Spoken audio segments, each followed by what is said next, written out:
Hello बच्चों, कैसे हैं आप लोग। मैं आशा करता हूँ आप लोग ठीक होंगे। तो आज हम जो देखेंगे, जो पिछले वीडियो में हमने देखा था कि लीवर के बारे में देखा था।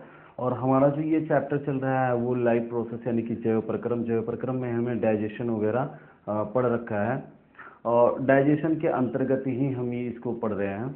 तो ये जो आज का नया टॉपिक है हमारा वो है अग्नाशय यानी कि पैंक्रियाज, जिसको इंग्लिश में बोला जाता है पैंक्रियाज, हिंदी में बोला जाता है अग्नाशय।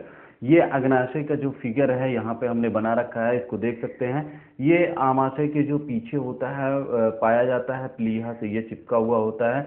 यहाँ पर देख रहे हैं ड्यूडेनम, यानी कि जो हमने पिछले पार्ट में पढ़ा था, जो आमाशय का स्ट्रक्चर यानी कि जो स्टमक का स्ट्रक्चर था उसमें ड्यूडेनम हमने बताया था कि ड्यूडेनम जो है इसका आखिरी जो पार्ट होता है स्टमक का, उसे हम ड्यूडेनम कहते हैं। ये जो स्ट्रक्चर दिख रहा है आपको, ये लीफ लाइक स्ट्रक्चर, ये है पैंक्रियाज। और पैंक्रियाज के बीच में जो ग्रीन लाइनिंग दिख रही है वो पैंक्रियाटिक डक्ट है। और यहाँ पे ये देखेंगे कि जो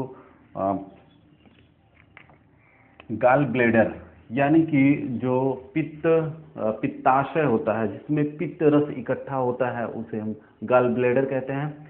ओके, तो ये रहा किसका स्ट्रक्चर, ये रहा पैंक्रियाज का स्ट्रक्चर। अब इसके बारे में देखेंगे। देखो, यह आमाशय के ठीक पीछे प्लीहा से चिपका होता है। इसमें अग्नाशयी रस तैयार होता है, जिसमें एंजाइम होते हैं जो कार्बोहाइड्रेट, प्रोटीन और वसा को तोड़ते हैं। यह हार्मोन्स का भी स्रावण करता है। तो ये जो पैंक्रियाज होता है, पैंक्रियाज वैसे दो चीजों का सिक्रेशन करता है, यानी कि दो चीजों का स्राव करता है, एक तो एंजाइम का और एक हार्मोन्स का।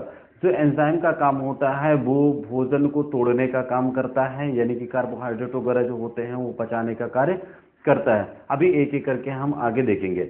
और जो हार्मोन्स होते हैं, जैसे कि हार्मोन्स इंसुलिन वगैरह, ये क्या है, ये हार्मोन्स है। इनका जो भी सिक्रेशन होता है वो कैसे होता है, वो पैंक्रियाज से ही होता है। जब ग्लूकोज लेवल कम ज़्यादा होता है हमारे ब्लड में, उनको जो मेंटेन करने का कार्य होता है वो किसका होता है, वो जो हार्मोन्स सिक्रेशन करता है, सिक्रेशन होता है इससे पैंक्रियाज से, उसका जो कार्य होता है। अब यहाँ पर देखेंगे कि इसमें दो प्रकार की कोशिकाएं पाई जाती हैं, बहिःस्रावी कोशिकाएं और अंतःस्रावी कोशिकाएं। अगर हम बात करते हैं कि जो पैंक्रियाज होता है उसमें कितनी कोशिकाएं, कितने प्रकार की कोशिकाएं पाई जाती हैं, तो हम इनको डिवाइड हमने कर रखा है दो भागों में।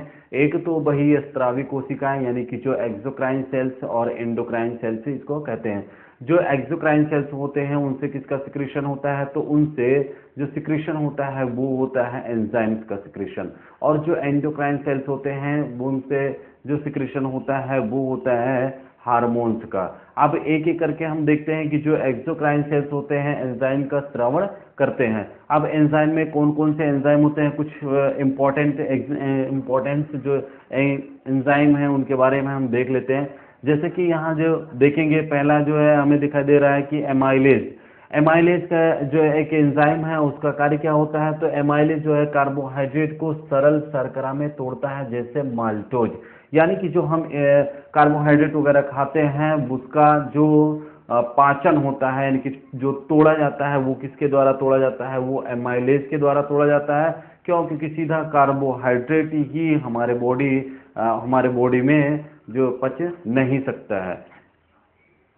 उसको एब्जॉर्ब करने के लिए क्या चाहिए, उसको सरल खंडित करना होता है, मतलब कि यूँ कह लीजिए कि इसको सरल पदार्थ में तोड़ना होता है, तभी हमारी बॉडी जो है इसको एब्जॉर्ब कर सकती है। तो कार्बोहाइड्रेट को सरल शर्करा में तोड़ता है, जैसे माल्टोज। एमाइलेज का काम है लाइपेज यानी वसा को फैटी एसिड तथा ग्लिसरॉल में तोड़ता है। तो जो लाइपेज होता है वो वसा को, जो लाइपेज होता है वो वसा को, यानी कि जो फैटी चीजें हम खाते हैं उसमें वसा वगैरह होती है, उसको फैटी एसिड तथा ग्लिसरॉल में तोड़ता है। जो प्रोटीएज होता है प्रोटीन को छोटे पेप्टाइड्स तथा अमीनो एसिड में तोड़ता है। तो जो पेप्टीएज होते हैं वो किसको, प्रोटीन को छोटे पेप्टाइड्स तथा अमीनो एसिड में तोड़ते हैं। तो हमने बात किया कि जो एक्सोक्राइन कोशिकाएं होती हैं, एक्सोक्राइन कोशिकाएं किस किस एंजाइम का सिक्रेशन करती हैं, तो एमाइलेज, लाइपेज, प्रोटीएज। एमाइलेज जो है वो कार्बोहाइड्रेट को सरल का पदार्थ में तोड़ता है, सरल शर्करा में तोड़ता है। जो लाइपेज होता है वो किसको, वसा को फैटी एसिड और ग्लिसरॉल में तोड़ता है। प्रोटीएज जो होता है प्रोटीन को छोटे पेप्टाइड्स और एमिनो एसिड्स में तोड़ता है। ये क्या है, ये है एंजाइम। अब ये जो सिक्रेशन होता है बाइकार्बोनेट का भी सिक्रेशन किससे होता है, वो पैंक्रियाज से ही होता है, जो एक्सोक्राइन सेल्स होते हैं उससे होता है। लेकिन ये जो है वो एंजाइम नहीं है। हाँ जी, ये जो बाइकार्बोनेट है वो एंजाइम नहीं है, और ये जो तीनों है वो क्या है, वो एक प्रकार के एंजाइम है। ये एंजाइम नहीं है बल्कि यह आमाशय से आने वाले अम्लीय काइम को निष्क्रिय कर देता है।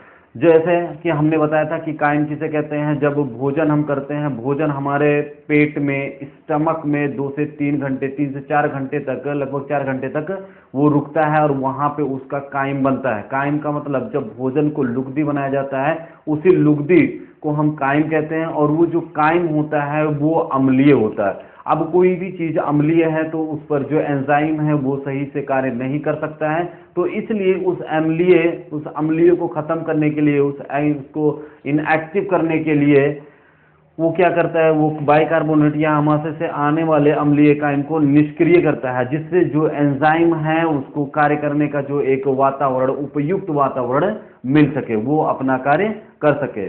तो जो बाइकार्बोनेट का काम क्या होता है, पहले तो ये हम जानेंगे कि बाइकार्बोनेट एक एंजाइम नहीं है। दूसरी चीज ये क्या है कि बाइकार्बोनेट जो अम्लीय काइम होता है उसको निष्क्रिय करता है, इनएक्टिव करता है। क्यों इनएक्टिव करता है, क्योंकि अगर वो एक्टिव रहा तो यानी कि जो एसिडिक रहा तो वो क्या है, उस पर एंजाइम कार्य नहीं कर सकता है। ओके, और उसके बाद हम बात करते हैं कि जो एंडोक्राइन सेल्स होते हैं वो क्या, तो एंडोक्राइन सेल्स हार्मोन्स का श्रावण करती है। लैंगरहैंस कोशिकाएं या लैंगरहैंस के द्वीप, ये लैंगरहैंस कोशिकाएं क्या होती हैं या लैंगरहैंस द्वीप किसे कहते हैं, तो ये जो पैंक्रियाज है, पैंक्रियाज के अंदर जो कुछ कोशिकाएं होती है, यानी कि जो मान लो ये क्या है, ये लैंगरहैंस है, और लैंगरहैंस में जो है वो कई जगह पर ऐसे कोशिकाओं का समूह पाया जाता है। ये क्या है, लैंगरहैंस द्वीप है, और एक द्वीप में कई कोशिकाएं पाई जाती हैं। इसमें कई कोशिकाएं पाई जाती हैं, और सभी कोशिकाओं का जो अपना फंक्शन होता है वो अलग अलग होता है, यानी कि हर कोशिकाओं से जो सिक्रेशन होता है, अलग अलग प्रकार के हार्मोन्स का सिक्रेशन ये करते हैं। अब इसमें जो ये द्वीप हैं, और इन द्वीपों में क्या है, जो कोशिकाएं पाई जाती हैं, इसलिए इसे हम कहते हैं लैंगरहैंस के द्वीप या लैंगरहैंस कोशिकाएं। ओके, अब कुछ मुख्य कोशिकाएं हैं, उन कोशिकाओं के बारे में हम थोड़ा देखते हैं। जैसे अल्फा कोशिकाएं, अल्फा सेल्स जो होते हैं वो ग्लूकेगॉन का उत्पादन करती हैं, जो रक्त शर्करा के स्तर को बढ़ाती हैं।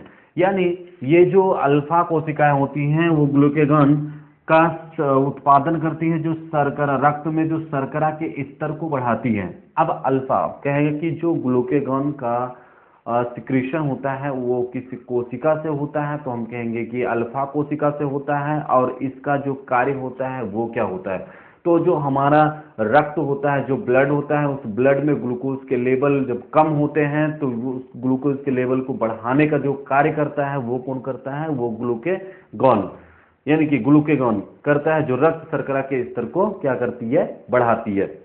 अब बीटा कोशिकाएं जो होती हैं वो किसका, वो इंसुलिन नामक हार्मोन्स का उत्पादन करती हैं। इंसुलिन का जो कार्य होता है वो क्या होता है, जैसे हमारे ब्लड में, रक्त में जो शर्करा का लेवल अधिक हो जाता है, उसका स्तर जब अधिक हो जाता है, तो शर्करा के स्तर को कम करने के लिए इंसुलिन जिम्मेदार होता है। यानी कि इंसुलिन जो है वो कितना शर्करा हमारे ब्लड में रहेगा उसको उसका जो निर्धारित करता है वो इंसुलिन हार्मोन्स करता है। डेल्टा कोशिकाएं जो सोमैटोस्टैटिन का उत्पादन करती है, सोमैटोस्टैटिन जो अन्य हार्मोन के स्राव को रोकती है। यानी कि जैसे हमने बात किया, अल्फा कोशिकाएं ग्लूकेगॉन, बीटा कोशिकाएं जो है वो इंसुलिन का उत्पादन करती हैं। अब इनका जो कोई कंट्रोल करने वाला भी होना चाहिए। अब पता चला कि इंसुलिन जो है वो इंसुलिन का सिक्रेशन होने लगा, और वो क्या किया, वो ग्लूकोज के लेवल को एकदम से कम कर दिया, यानी कि जितनी आवश्यकता है उससे भी कम कर दिया। तो इसको कंट्रोल करने के लिए किसी ना किसी का होना जरूरी है कि कितना। अब ये क्या है, इसको जो कंट्रोल करता है वो सोमैटोस्टैटिन। सोमैटोस्टैटिन जो है वो इसको कंट्रोल करता है कि कितने इंसुलिन की मात्रा ब्लड में सिक्रेट करनी है, स्रावित करनी है। उसके बाद जो बीटा कोशिकाएं हैं, यानी कि बीटा कोशिकाएं, अल्फा कोशिकाएं, इन दोनों को जो कंट्रोल करता है वो कौन सी डेल्टा कोशिकाओं से जो सिक्रेट होता है, स्रावित होता है, सोमैटोस्टैटिन का उत्पादन करती है, जो अन्य हार्मोन के स्राव को रोकती है। तो ये रहा पैंक्रियाज के बारे में। पैंक्रियाज जो हमने बताया कि पैंक्रियाज जो होती है वो दो कोशिकाओं से मिलकर के, यानी कि दो कोशिकाओं में इनको बांटा गया है। एक तो एक्सोक्राइन कोशिका कहते हैं या एक्सोक्राइन सेल्स कहते हैं, एंडोक्राइन सेल्स कहते हैं। जो एक्सोक्राइन सेल्स होते हैं वो एंजाइम का सिक्रीशन करते हैं, एंजाइम का श्रवण करते हैं। जो एंडोक्राइन सेल्स होते हैं वो हार्मोन्स का सिक्रीशन करते हैं। हार्मोन्स जो है एंडोक्राइन ग्लैंड भी कहा जाता है। एंडोक्राइन ग्लैंड्स और एक्सोक्राइन ग्लैंड, देखो एंडोक्राइन ग्लैंड्स और जो एक्सोक्राइन ग्लैंड्स होते हैं, यानी कि अंतःस्रावी और बहिःस्रावी ग्रंथियां जो होती है उनमें डिफरेंस क्या होता है, इसको हम एंडोक्राइन और उसको एक्सोक्राइन क्यों कहते हैं। जो एंडोक्राइन ग्लैंड्स होते हैं उनसे जो सिक्रेशन होता है वो सीधा कहाँ जाता है, वो सीधा ब्लड में ही, ब्लड स्ट्रीम में ही उसका सिक्रेशन कर दिया जाता है। और ये देखो, ये एग्जाम्पल जो ये पित्त है ना, ये पित्त जो है ये किसके माध्यम से, एक नली के माध्यम से जा रहा है। तो जो चीजें, यानी कि जो भी ग्लैंड्स हैं वो अपने पदार्थ को एक नली के माध्यम से भेजती है, उसे हम कहते हैं एक्सोक्राइन ग्लैंड। और जो अपने पदार्थ को सीधा सीधा ब्लड में ही भेज देती है, वो किसी नली की आवश्यकता उसमें नहीं होती है, वो डायरेक्टली किसमें, ब्लड में ही भेज देती है। तो उसे हम कहते हैं एंडोक्राइन ग्लैंड। तो एंडोक्राइन और एक्सोक्राइन में देखेंगे कि मैं बहुत छोटा सा डिफरेंस है। डिफरेंस ये है कि जो एक्सोक्राइन होते हैं वो उनसे जो भी जिस पदार्थ का सिक्रेशन होता है वो पहुंचता है किसके माध्यम से, नली के माध्यम से जाता है। लेकिन जो एंडोक्राइन ग्लैंड्स होते हैं उनसे जो सिक्रेशन होता है वो डायरेक्टली ब्लड में ही जाते हैं। ओके, तो ये पैंक्रियास के बारे में रहा। ओके, तो आज के लिए इतना ही। थैंक यू सो मच, मिलते हैं अगले वीडियो में।